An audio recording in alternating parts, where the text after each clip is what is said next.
Assalamualaikum adik-adik Gen Lovers. Wah, kita ketemu lagi nih ya di pertemuan pembahasan penalaran umum simulasi kedua.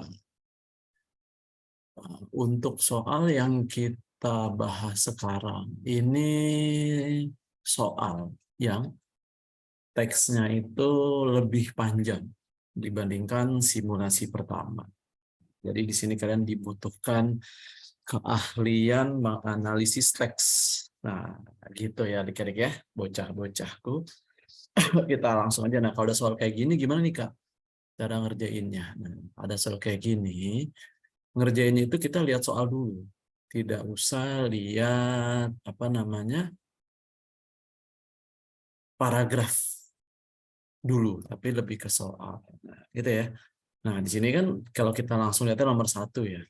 Berdasarkan paragraf 1, maka simpulan yang benar adalah apa? Katanya simpulan yang benar, guys. Ya kan? Paragraf 1. Ya udah kita cuma fokus saja ke paragraf 1. Jangan fokus ke paragraf yang lain. Nah, gitu ya. Nah, makanya di sini kalian perhatikan aja paragraf 1-nya. Paragraf yang lainnya jangan. Kita cek tuh paragraf 1 di atas, ya kan? Kita baca dulu. Seleksi bersama. Ini masih SBMPTN ya namanya. Belum UTBK. Nah, merupakan salah satu dari 2 jalur tes masuk perguruan tinggi yang diselenggarakan Kementerian Riset, Teknologi, dan Pendidikan Tinggi melalui lembaga tes masuk perguruan tinggi. Jalur tesnya adalah seleksi masuk perguruan tinggi negeri pada jalur SNMPTN. Nah, jadi ada 2 jalur ya. Yang pertama SBMPTN, yang satu SNMPTN.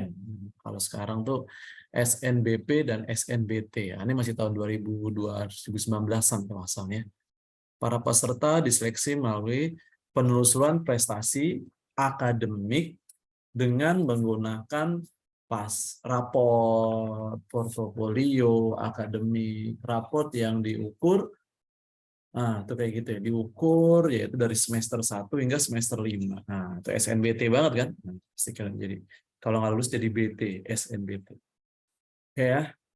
Nah, di sini berarti kita ngomongin apa? Ngomongin 2 jalur, yaitu jalur SN, SM, SBMPTN dan SNMPTN. Nah, kita cari aja yang ngomong gitu. Kan tanya sama dia yang pasti benar, guys. Ya, kita cek di sini. Kalau yang A tidak ada jalur, nih salah nih.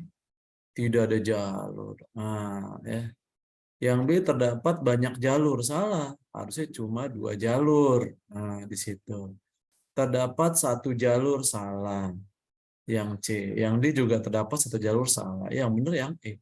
Terdapat 2 jalur tes masuk perguruan tinggi negeri yang salah satunya adalah seleksi masuk perguruan tinggi negeri atau SBMPTN. Gitu. Jadi jawabannya yang E. Ya. Buat berikutnya soal nomor 2. Di sini ditanya sama dia paragraf 2 adik-adik. Ya udah, baca lagi paragraf 2. Tapi kita coba dulu. Ini kok dari lihat pilihannya ngomongin bergengsi sama kuota nih. Berarti kita harus fokus ke gengsi sama kuota. Coba kita cek di atas. Berbeda dengan SNMPTN, para peserta di SBMPTN seleksi melalui ujian tulis. Sejak 2016, SBMPTN melakukan ujian tulis berbasis komputer UTBK tuh dalam proses seleksi. PTN yang termasuk dalam SBMPTN menyediakan kuota minimum 40% dan 3% SNMPTN. Nah, berarti logikanya SBMPTN lebih tinggi, SNMPTN lebih kecil. Nah, itu kan.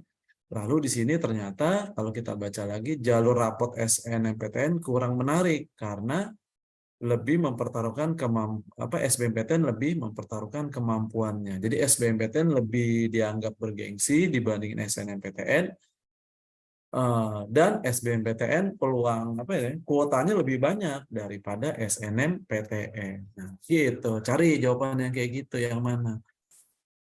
Ya, berarti SBMPTN dinilai bergengsi. Kalau yang A salah, karena sama besar. Yang B salah, justru SBMPTN yang bergengsi. Yang C salah lagi. Yang D Nah, lebih gede. Dibilang SBMPTN lebih bergengsi meskipun kuotanya lebih besar dibandingkan SNMPTN. Nah, kayak gitu. Jadi jawabannya yang D alias dodol. Lanjut, nomor 3. Berdasarkan paragraf di atas, kata dia, paragraf 3 ya, simpulan yang paling benar. Nah, di sini ngomongin apa? Peningkatan sama daya tampung adik-adik. So, ya, kalau kita cek, lihat, baca dulu mau nggak mau. Namun demikian, pertanyaannya adalah berapa banyak pendaftar melalui SBMPTN tahun-tahun sebelumnya dan program studi apa yang diminati oleh para peserta. Pada SBMPTN 2014, peserta terbanyak sekian, sekian, sekian. Nah, ya, kalau kita baca tuh, jumlah tersebut meningkat pada tahun 2016 menjadi 764.000 peserta yang memperuntukkan 100 sekian kursi, 115 kursi di 74 PTN. Nah, pas peserta terdiri atas sekian-sekian. Pada tahun 2018, meskipun daya tampung sediakan tidak berubah, tetap kursinya naik. Apa namanya, pesertanya naik, kursi sama, dan naik 7,9%. Berarti udah makin banyak rakyat ya dibandingkan tahun 2017. Nah, dari sini kita udah bisa tahu nih. Berarti kita ngomongin apa? Persentase kuotanya tetap, tapi peminatnya makin banyak. Nah, kita cek yang A. Enggak, ini salah yang A ya, kurang. Karena dibilangnya diketimbang dengan jumlahnya, ngaco. Justru daya tampung tetap, jumlahnya pesertanya meningkat, gitu ya. Ini enggak, B enggak, coba lihat C. Nah, nih lebih kecil. D, maaf, sorry. Jumlah peserta SBMPTN 2019 mengalami peningkatan, walaupun daya tampungnya tidak naik. Jadi intinya itu kan, daya tampungnya tidak naik, tapi dia meningkat. Gitu adik-adik. Oke, bisa ya? Berikutnya buat nomor 4. Oke, ditanya sama dia, tahun berapakah terjadi penurunan jumlah peserta SBMPTN dibandingkan tahun 2015? Nah, buat nomor 4 ya. Pilihannya penurunan. Ya. Oke, kita cek ya. Mana sih yang penurunan di sini adik-adik di grafik? Nah, 2015 itu turunnya cuma terjadi di 2016. Nah, ini mah soal cupu nih, pasti bisa ya. Jawabannya udah pasti B, alias Bambang. Oke, insya Allah bisa. Pertanyaan yang sesuai dengan wacana dan tabel berikut, kecuali berarti cari yang tidak sesuai. Ya, buat nomor 5. Lihat aja tadi tuh, jika dibandingkan dengan tahun sebelumnya, daya tahun SBMPTN tahun 2018 dalam situasi stagnan. Kalau kita cek 18 naik loh, nggak stagnan. Lihat tuh. Ya, tuh, naik dia 18. Berarti salah yang A. Ya, daya tampungnya. Daya tampungnya 18 stagnan. Cari yang K salah ya? Oh ya, ini benar stagnan. Maaf, Pak Didiknya agak koslet dikit. Yang B, pada tahun 2016 terjadi penurunan jumlah peserta dan daya tampung. Kita cek 2016. 2016 pesertanya turun, tapi daya tampungnya naik adik-adik. Berarti nomor B salah pilihannya. Oke, makanya kita pilih B. Bisa ya? Lanjut buat nomor 6. Nah, ini nomor 6 sepertinya harus sebentar ya ditanya sama dia. Ini persentase nggak di sini soalnya? Kalau pakai persentase kita serahkan ke bagian numerik saja. Ya, nanti kita skip aja nih buat nomor 6, 7 ya. Kita langsung lewati, kita langsung bahas nomor berikutnya yaitu 8 yang tidak ada hitungan ya. Hitungan itu jatahnya numerik. Oke ya. Nomor 8 kita balik lagi, kita tanya berdasarkan paragraf 1. Di situ ditanya, lihat pilihannya ya di sini, ada semua, semua, sebagian, sebagian. Kalau ada semua, semua, sebagian, sebagian, kita biasanya patut curiga jawabannya di sebagian. Biasanya gitu ya. Lalu di sini ada menteri ikut rapat dan membahas. Oke. Lalu dan juga diberi sanksi. Nah, tuh. Kita cari di atas di kalimat 1. yang ngomongin menteri diberi sanksi, dibahas segala macam. Nah, cari di sini.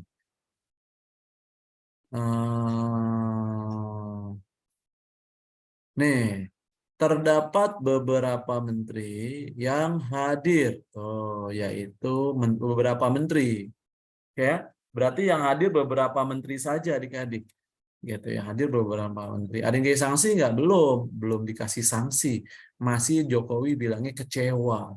Nah, gitu ya. Maka nanti kalau kita pilih jawabannya yang C. Sebagian menteri ikut rapat untuk membahas masalah investasi. Bukan diberi sanksi. Diberi sanksi cuma dibilang kalau kerjanya nggak benar diberi sanksi. Kalau kerjanya benar mah nggak usah dikasih sanksi. Sehat-sehat aja dia. Gitu ya. Oke, lanjut nomor 9. Berdasarkan paragraf 3, manakah simpulan yang benar?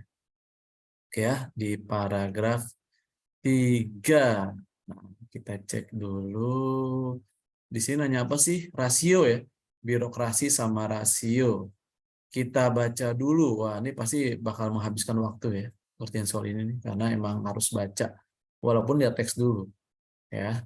Di sini rasionya, ngomongin rasio nggak ada di sini nih. Paragraf berapa? 3 tadi ya, adik-adik ya. Oke, paragraf 3 di sini SBY itu mengalami 76% peningkatan. Kalau Jokowi peningkatannya 0,1%. Nah, itu kayak gitu. Berarti kan di situ dibilang apa? JSBY peningkatannya lebih tinggi dibandingkan Jokowi. Nah, oh, di sini nggak ada malah. Oke, berarti di sini kita lihat lagi jawaban yang A berarti nggak mungkin. Kita baca lagi di sini. Nah, di sini kita ngomongin masalah peningkatan adik-adik. Ya. Di sini jika pemerintah mampu menyelesaikan masalah birokrasi, maka sangatlah mungkin Universitas Indonesia bertambah dengan pesat seperti pada zaman SBY. Jadi intinya kita bisa membenarkan birokrasi atau memperbaiki. Jadi jawabannya yang D itu. Sesuai, cocok, mantap badai. Berdasarkan paragraf 2, simpulan yang kita dapat. Nah, tadi kalau kita bilang kan dari sini kita udah bisa nebak loh. Paragraf 2 ini pasti ngomongin apa? Marah Jokowi. Kenapa marah? Karena di sini stagnan, guys tuh. Marahan Jokowi sesungguhnya beralasan. Kenapa? Tren pertumbuhan bisa dikatakan stagnan. Bayangin cuma 0,1. Kan sedih ya. Gitu. Ya udah. Berarti kita pilih nanti nomor 10 yang kemarahan Jokowi diakibatkan investasi asing yang misal selama periodenya stagnan dibandingkan zaman SBY. Gitu. Nah, ini masuk PU dalam logika berpikir ya adik-adik ya buat nomor 11. Coba kita cek di sini. Di akhir pekan, keluarga Dani selalu berwisata. Tidak semua tempat wisata yang dikunjungi oleh keluarga Dani ada di luar kota. Berarti wisata wajib, tapi tempatnya bisa di luar kota, bisa di dalam kota. Nah, gitu ya. Cari. Nah, nih, jawabannya lebih kecil. Di akhir pekan, keluarga Dani selalu berwisata di luar kota atau di dalam kota. Jadi selalu bisa di luar, bisa di dalam, tergantung amal ibadah. Nomor 12, semua karyawan yang disiplin masuk kerja jam 7 pagi. Sebagian karyawan masuk kerja lebih dari jam 7 pagi. Berarti sebagian karyawan otomatis ada yang disiplin, ada juga yang tidak disiplin. Gitu. Jadi jawabannya E, ember. Oke, saya 13. Semua limbah cair dan berwarna. Ingat di sini ada kata dan. Kalau ada dan berarti cair dan berwarna harus berbarengan. Materi B berwarna tapi tidak cair. Berarti logikanya materi B limbah bukan? Bukan, karena limbah harus dua syaratnya. Cair dan berwarna. Materi B berwarna nggak cair. Berwarna doang tapi nggak cair. Bisa jadi bukan limbah. Nah, makanya jawaban yang tepat adalah materi B bukan limbah. Gitu. Karena syaratnya cuma satu. yang ditemukan. Nah, padahal ada 2 syarat harus dipenuhi. Dia cuma 1 yang dipenuhi, ya otomatis tidak masuk bagiannya. Ya, jika laut pasang, dermaga tenggelam. Jika dermaga tenggelam, sebagian kapal tidak bisa merapat. Itu ya. Jika laut pasang, dermaga tenggelam. Kita coret nih dermaganya. Nah, kalau ada soal kata jika maka gini, yang sama kalian coret. Jika laut pasang, sebagian kapal tidak bisa mendarat. Berarti cari yang sebagian juga, guys. Sebagian. Ya udah, jawabannya yang D. Tuh, yang lain semua pasti salah, ya. Jadi sebagian nama semua itu juga jadi hal penting di dalam pembahasan UTB silogisme gitu ya. Lanjut buat nomor 17, hewan yang termasuk mamalia berkembang biak dengan cara beranak. Jadi kalau beranak pasti mamalia. Tiba-tiba di sini ngomong buaya berkembang biak dengan cara bertelur. Ya, otomatis buaya mamalia bukan? Bukan dong, kan bertelur. Mamalia nggak ada yang bertelur, ada sih yang bertelur ya. Tapi pada umumnya beranak. Oke. Berikutnya nomor 16. Semua kerabat dekat menghadiri pesta keluarga. Estu menghadiri pesta keluarga, Yan Hadi tidak hadir. Berarti logikanya Estu keluarga dekat, Yan Hadi bukan keluarga dekat. Jadi jawabannya B, alias Bambang. Bisa ya? Gampang nih, yang gini mah gampang-gampang. Lagi, pada hari libur nasional tidak ada kegiatan belajar mengajar kecuali eskul. Nah, jadi pas libur tuh nggak ada belajar, hanya eskul. Hari Kamis itu hari libur nasional. Berarti hari Kamis ada yang belajar nggak? Nggak ada. Adanya eskul di hari Kamis. Ya udah. Berarti cari kegiatan belajar mengajar tidak hari Kamis dilaksanakan. Eskul hari Kamis tidak dilaksanakan. Nah, kayak gitu. Yang ada eskul. Ya udah. Nih, jawabannya B. Kegiatan belajar mengajar dilaksanakan kecuali pada hari Kamis. Kenapa? Kan Kamis hari libur nasional, ekskul dong. Gitu. Jadi nomor 17 kita pilih B. 18, penonton dapat memperoleh informasi pembelian karcis melalui media elektronik, poster, atau internet. Ya, hari ini layanan internet tidak bisa diakses. Di sini ada kata atau, guys. Yang kita tandai atau. Atau itu milih kan. Milih boleh pakai media, poster, internet bebas. Nah, itu namanya milih. Ya. Oke, makanya hari ini layanan internet tidak ada, ya tetap aja mereka bisa beli karcis. Kan ada yang lain, ada poster, ada elektronik, ya kan? Nggak ada internet bodo amat. Toh gue masih bisa cari tempat lain. Nah, kan kayak gitu istilahnya. Jadi jawabannya A buat nomor 19. Sorry, maaf, nomor 18. Oke, buru-buru aja ya Pak Didiknya. Semua calon pegawai menempuh tes psikologi. Sebagian calon pegawai memiliki short TOEFL. Kalau ada semua sebagian, ini yang semua dicoret, guys. Nah, semua dicoret. Lalu jawaban semua pasti nggak bisa kita pilih. Nah, jawabannya tinggal sebagian. Di sini kan yang ikut tes psikologi wajib. Jadi kalau ada tidak ikut tes psikologis pasti salah. Tidak ikut tes psikologi salah. Semuanya ikut tes. Berarti kalau dia tidak ikut tes, dia salah. Gitu. Makanya jawaban yang nggak dicoret tinggal yang sebagian calon pegawai yang tidak punya skor TOEFL menempuh tes psikologi. Tuh, gampang ya? Lanjut. Nomor 20. Nah, ini kayak 20 nomor terakhir kita buat di PU nih ya.